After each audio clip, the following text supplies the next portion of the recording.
I read 9 books in February, which I'm pretty sure is a record. Let's talk about them rapid fire. Probably to no one's surprise, the first book was House of Flame and Shadow. I already did a full review on this book in another video if you want to check it out. Overall, I liked it. I did not think that it needed to be 800 plus pages, but it was a fun ride, like only SJM can deliver. Lydia really made this book for me. That's all I'm gonna say about that. I gave this 3.5 stars. Next was The Invisible Life of Addie LaRue. This was my first ever V.E. Schwab, and you will see that I became obsessed with this author very shortly after. I had put off reading this for a long time because the reviews seemed a bit polarizing. People seemed to either love it or hate it.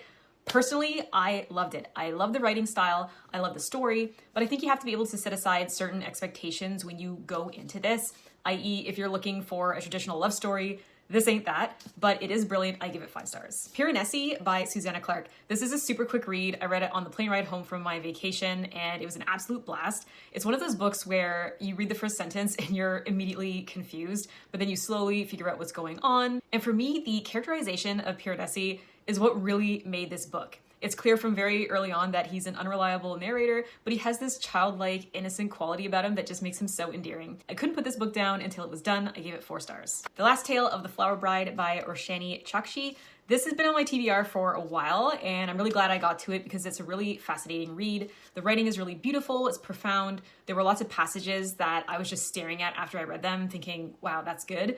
But it wasn't what I was expecting. It's billed as a fantasy, but the fantasy elements are really subtle. It read more like literary fiction to me, but it is a beautiful story and I absolutely appreciate it for what it is. I give it 4 stars. Books 5, 6, and 7 were the Shades of Magic trilogy by V.E. Schwab. So after Addie LaRue, I was excited to dig into these books, but I was not anticipating how absolutely obsessed I was going to become with this series. I was 20 pages into the Kindle edition of A Darker Shade of Magic and I just knew that this series was for me. So I went out and bought these hardcover editions. This first book was a great introduction to the world. I love the parallel London universes. I love the magic system. And I love, love, love the main characters, Kel and Lila. I gave this book 4 stars.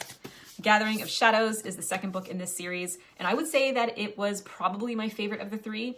Now, this is not a romantasy series at all, but the romantic tensions between the characters in this book is so masterfully done. I was absolutely entranced by it, and it has a magic competition in it, so what's not to love about it? I give it 5 stars. Last in the series was A Conjuring of Light, and I absolutely love this too. This book gives us more character POVs, the stakes are higher, and it was a really satisfying read overall. I will say that all 3 of these books are really character driven, so if you're looking for like a complex plot, this is not that, but the character interactions and development were it for me, and I just adored every single second of it. 5 stars.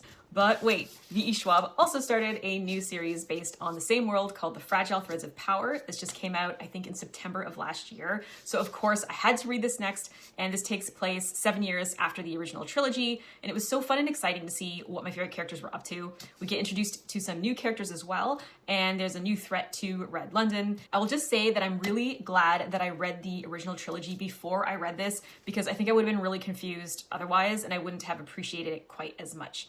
But I was absolutely devastated when I finished reading this because I have no more books to read that take place in this world, and I'm just anxiously awaiting news from V.E. Schwab on when the next installment will be. I gave this one 4 stars. Last but not least, I read The City of Brass on my Kindle. I liked it, but I didn't love it.